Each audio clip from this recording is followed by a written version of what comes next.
folks, welcome to the Prepared Homestead. This is Travis. Thank you all for stopping by to watch. Yes, things are a little different, and you get to be the guinea pigs today. I have been working on a different setup for different reasons, so stick with me and you'll get to learn a little behind the scenes for a while now, really over a year. And it's not that I want to start doing videos this way. It's that my wife and I have had an interest in doing some long format videos. Many of you saw the one that we put up over on Rumble. And we want to do more like that. That would probably be half an hour to an hour long. We also want to start doing podcasting. And so they would probably be the same, an hour long video on Rumble. And then we would also upload the audio somewhere so that you can listen to it while you're, driving to work or whatever. And so we've been I have been trying to make it work. And the problem is that I've been using old, used stuff that's just not designed to have the audio and the video and the quality and the computer and everything. My computer was old and not working. And camera was not the right type. And so it's been a very frustrating thing, plus the fact that, we can't afford to just go out and buy all the gear that's needed, and we're still not there yet. But over the past year, we've been little by little putting money aside and buying a piece at a time. And so we're just about to that point that I think I could make a pretty good quality video. I'm still learning everything. So today I decided to make the video this way to kind of give you a hint of what we're doing. You may not see so much difference from your end, but there is a big difference on our end. And I have the ability to also live stream this way. I know you may think, well, a lot of people do this all the time and it's easy for them. Well, it is. We're dealing with not the best quality of internet, so I have to be careful of what I do so that I'm not sending a lot of stream through down the internet line. So I have to kind of compress things, making the audio, studio quality audio work for the podcasting and the video, and making it all kind of fit together on the computer. It was a little bit more difficult when we were using stuff that was just old and not made for what we were trying to do. So anyways, that's what we're doing. So I thought I would, let you have a sneak peek and let me know what you think. Like I said, I'm still working on the audio quality and the video and all that, and the setting, lighting and all that kind of stuff. Occasionally I would be doing this here on YouTube, if the weather's bad outside or something like that. But you'll still see me do the typical, the green screen with the creek and the trees waving in the background videos most of the time. Today I want to get into some news and just talk about, give you an update on what's going on, because there's a lot of things going on, and then just talk about that because, oh man, it's a lot. It's a lot of stuff happening, and there's a lot of stuff kind of converging, I think, all at once. It seems to be, and I could be wrong, but the feeling is that the economic stuff is very possibly going to happen first. So I do want to talk some more about that, kind of helping give you a heads up of what to expect. But there's certainly a lot of stuff out there. I do want to mention before I get going, I don't know if I can make this work with the camera. There we go. If you are interested in this t-shirt, it is for sale. There will be a link down in the description below. This is my own design, and some friends of ours that make t-shirts. They have a small family business that does that, and they're making them. You can purchase them online if you're interested in. All right, let's get on with the stuff. Here we go. We've got USDA ag export outlook for next year is showing $5 billion decline in food exports. And just to give you a heads up, so far this year and just about every year, when they put out these outlooks of output for crops or export outlooks, they miss the mark. So if they're expecting a $5 billion decline, it will probably be a lot more. And what that means is, and if you read into the article, it's because all the chickens that they've killed this year and all the cattle that's been sold off and killed, and that will continue to happen this winter, as farmers can't afford to feed their cows. They can't afford it. because hay prices are through the roof, and there's just not enough of it to go around because of the droughts and the fertilizer shortage and all that kind of stuff. So what this means is for you is that you're going to see higher food prices. A lot of these farmers make a lot of their money on exports, and if they can't make as much money on exports, then their cost of doing business is going to rise, and that's going to get transferred down to you. So as we've been saying, next year is going to be worse. Energy problems have been plaguing the whole world, it seems like. And of course, we're going to go all green energy around here in the United States. And to do that, we have to continue shutting down power plants. Here's one in Colorado Springs that is shut down. Was scheduled to shut down at the end of August, and it has done that. This thing has been in operation for 97 years. They had planned on shutting it down within a decade or so. It's a coal-fired plant. But because of all the, we got to make the country green. It doesn't matter that there's a shortage of energy everywhere. I mean, it's a global energy shortage. It doesn't matter that people are paying, 1,000% or more in utilities in certain parts of the world, and the United States is going through blackouts, and the grid can't hold up, and all this kind of stuff. We're still going to go through with the green, energy revolution, communist revolution, but we're going to shut them down sooner. And so that's what they've done here. Colorado Springs has shut down this power plant. Now, is this one power plant going to greatly affect the entire grid? No, it might affect the people there in California. They may be finding themselves, in Colorado, they may be finding themselves in a situation similar to California right now, where California is telling people, yeah, we know it's a heat wave. We know it's record high temperatures for this time of the year, but keep your thermostats on your air conditioned, turned no lower than like 78, 80 degrees. Oh, and don't charge all those electric vehicles that we've been telling you have to buy. You have to buy these because we've made it law now in California that by the year 2035 it will be illegal to use a gas-powered vehicle. So everyone go out and buy your electric cars, but you can't actually charge them right now because we're going through such a power crunch, but we're going to shut down more utility places, more power plants. This guy here on YouTube, on Twitter, he's talking about the housing, and if you've not been following, it very possibly looks like that we are in the midst of experiencing a housing bubble burst. A housing bubble has been up for a while. This chart down here, we'll pull this up so you can probably see it a little bit better. This doesn't go back to the 2008 recession, but you can see that the housing, it's been rising and rising, and this is really showing the bubble that's been building, and it kind of dropped down. But remember, this was the lockdowns and stuff, so that was a very artificial. And when you're looking at a lot of these charts, when you see it drop off, it was very artificial there. It was because people just, they weren't allowed to do anything. And it built, and then here we go. It's starting to crash again. Home sales are down 20%. Mortgage demand is at a 22-year low.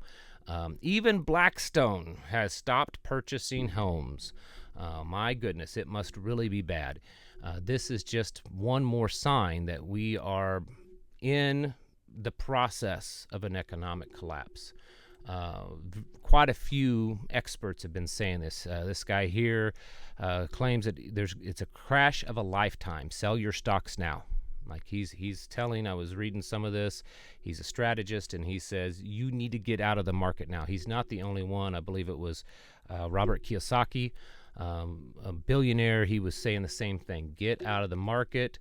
Here's another one. Michael Burry warned biggest market bubble in history would end with the mother of all crashes, and he just hinted that that's happening now.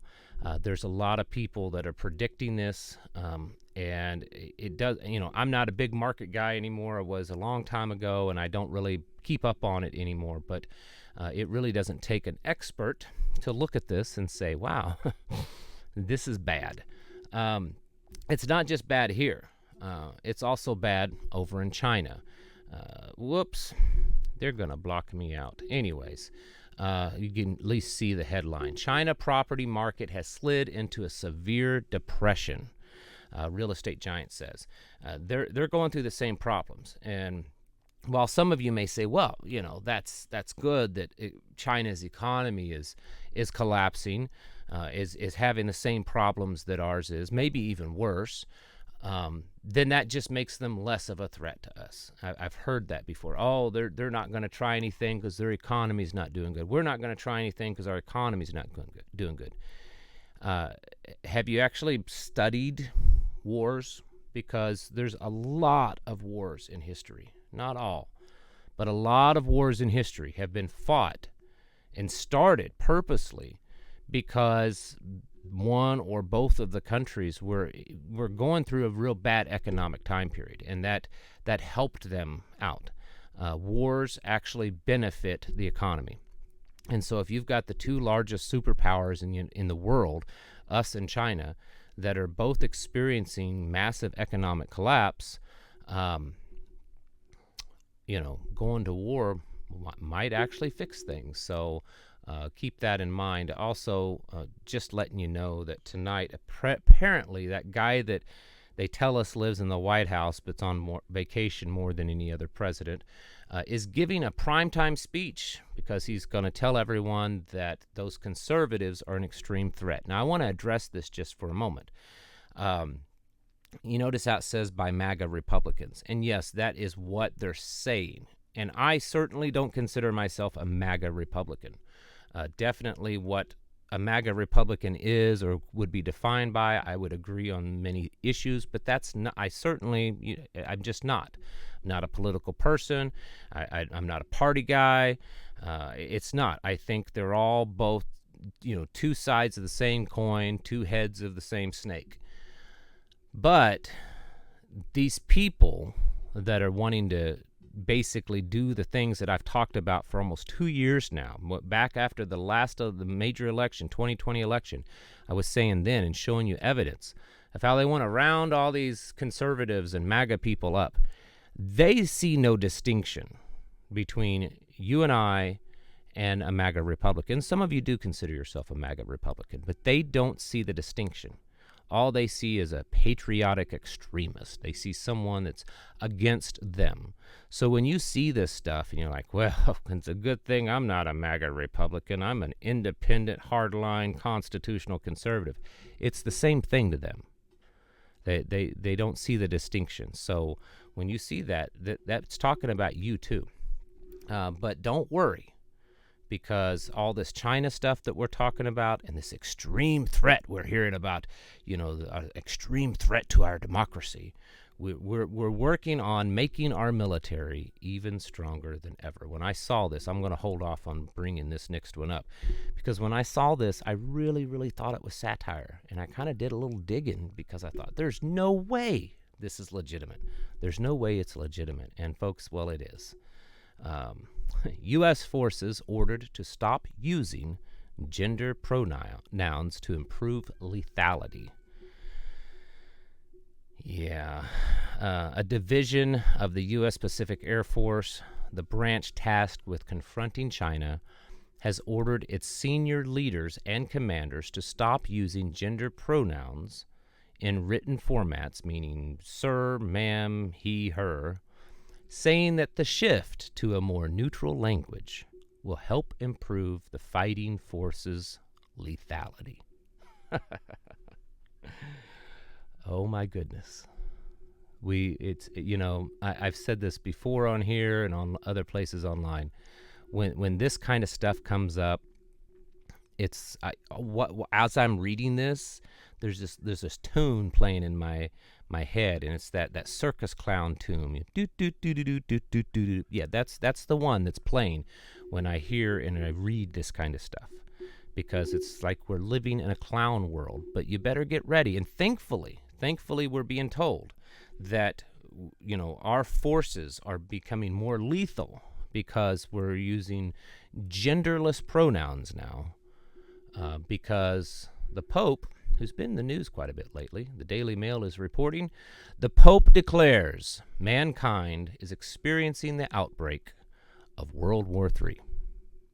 I mean, it's just the other day that we were talking about on here that the Pope ordered the Vatican and all of its, what do they call it, the Holy See or whatever that they have control over, to round up all of their money, all of their liquid financial assets that's all over the world. And you can only imagine how much money there is. And, all these different banks all over the world.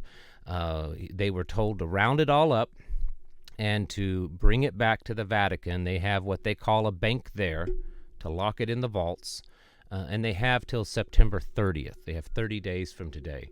And so now the Pope is declaring mankind is experiencing the outbreak of World War III. Of course, he's been critical of Russia and all that kind of stuff. But the fact is, folks, is we're seeing all of this stuff kind of line up. And if for any moment that you, I don't know, just kind of blow it off and think that it's not real, then I don't even know why you would be watching this channel or others like mine. Because there's several, and a lot of us line up very, very similarly a lot of times. And I'm telling you, these things that they're talking about, they're happening, okay? They're really creating these systems, this great reset, and this is something that I've been telling you for a while. For those of you that's kind of been around the block a few times when it comes to conspiracy theories and governments and all that kind of stuff, in the past we used to say, oh yeah, they want to do this. Oh yeah, that their plan is to do this. Oh, they want to in the future. Boy, you read this. See here, listen to this speech. Read this book. See this article. That's what they want to do. That's their goal. Their goal is this. We're beyond that now, folks.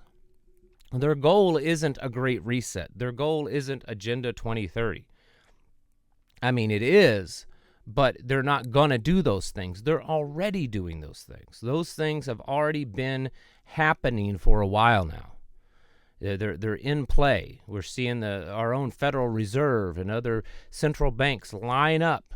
They've gotten their orders. I mean, some people would say they're at the top of the food chain. Others say they're not quite at the top of the food chain. But the fact is, excuse me, is that they're all lining up with their CBDC. They're all lining up to control you. The governments are doing the same thing, all of them. They're pushing for this collapse. And if you are not separated from that, I've talked about cultural secession. If you do not right now secede from that as much as possible, and to me what that looks like is becoming as self-sufficient as you possibly can. When the grid starts collapsing because they've shut down too many of these power plants, are you going to collapse with it? Are you going to have to run to FEMA to have your get your food and everything because you're not prepared? Or do you have the means to either produce your own electricity on your property or to just live without it? Is that the case? What about when the supply chain gets shut down because there's a global war or because of all these other things that are happening? What are you going to do then? Again, are you going to run off and allow yourself to be put into some kind of containment, or to the only way that you can get your government allotted food is to get your thing in the arm? Are you going to do that because you weren't prepared, because you weren't ready to survive on your own and to work within your family and your community? This is what I'm talking about seceding from the culture, from the society around us. It's separating ourselves as much as possible. Sure, we live in it. We go to work. We still go to the store when we can. We do the things that we can because it's still in place. But when it comes crashing down, you and I aren't going to go down with it. That's the whole point. That's the goal. That's what we're trying to do. And so we have to start doing that. You should, if you've not been doing this, if you're new to this, I'll be flat out honest with you. You're going to have a lot harder time. You need to pick up the pace and pick it up really fast. For the rest of you that's been doing it, you still need to pick up the pace. You don't just sit around and say, well, I've been prepping for 10 years. I've been, getting all the stuff ready for 10 years. I'm good to go. No, it's game time now. You've been training for 5 years or for 10 years or whatever it is. And now it's game time. Now it's time to go into battle. Now it's time to put all those skills and tools and all that blood, sweat, and tears to work. And so it's time to get yourself ready. It's time to finish up acquiring what you need, and then getting yourself mentally and physically ready. You're ready to go to war, figuratively speaking, and you're ready to take on this collapse, and taking it on by being on your own or by being outside of the system. We do that on our own, in our farms, on our homestead, and also within our communities. Folks, this is the kind of stuff you need to be doing, because all this stuff that I've shown you here on the screen, it's only worsening. I mean, I'm only showing you a small percentage of what's happening, but it should be enough to let you know that this is not normal times. We're not just living through another little speed bump, another little hiccup in life. We're living through in the midst of a collapse that's happening. Just don't let yourself be drugged down with it, folks. Folks, get your houses in order. Prepare yourselves mentally, physically, and spiritually. Thank you for watching, and I'll catch you in the next video.